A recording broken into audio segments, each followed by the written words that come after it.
Philippine National Police naman nakapagtala na ho ng 21.42% na pagbaba sa bilang ho ng mga petty crimes ngayon pong bare months. May update po dyan si Bombo Kelly Cordero.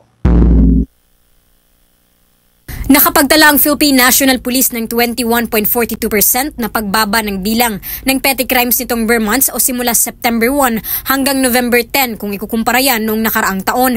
Sa pulong balitaan sa Camp Crame, ayon kay Police Brigadier General Gene Fajardo, PNP Public Information Office Chief, katumbas nito ang nasa 1,631 na bawas sa bilang ng mga naitatalang insidente. Karamihan dito ay pagbaba sa bilang ng robbery cases na may 25.64% at theft cases na may 10.14%. So doon sa sinasabi natin na ina-anticipate natin na kapag bare months ay tumataas ang mga insidente natin, this data would tell us na nasusustain natin yung ating mga anti-criminality efforts through implementation po ng enhanced managing police operations natin at syempre sa tulong ng ating mga force multipliers and of course yung ating mga kababayan na sila na mismo ay aware doon sa kanilang mga personal security and safety. Maliban pa rito, nakatutok din daw ngayon ang pambansang pulisya sa cybercrimes na talamak tuwing magpapasko.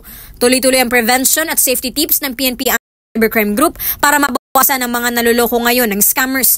Kabilang sa bayan ng pulisya ang pagkalat ng parcel scams, mga nag-aalok ng plane tickets at murang pamasko o panregalo. So ingat po tayo ang pakikipag-transact doon. Hindi po natin na kilalang mga website po kasi normally nandyan yan na akala natin nakakamura tayo, nag-a-avail tayo ng ARA ng mga vacation na site po.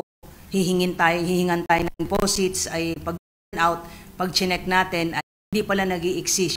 So kung ganyan ngayon ma'am na hindi na yung mga ordinary theft and robbery ang binabantayan natin kasi even sa cyberspace po marami na rin pong magdarambong. So tayo. Ayon kay General Fajardo, kakansilahin din nila ang leave ng mga PNP personnel simula December 15 hanggang January 10, 2020 para matiyak na may sapat na puwersa ng pulisya na aalalay at magbabantay sa publiko ng Pasko at Bagong Taon.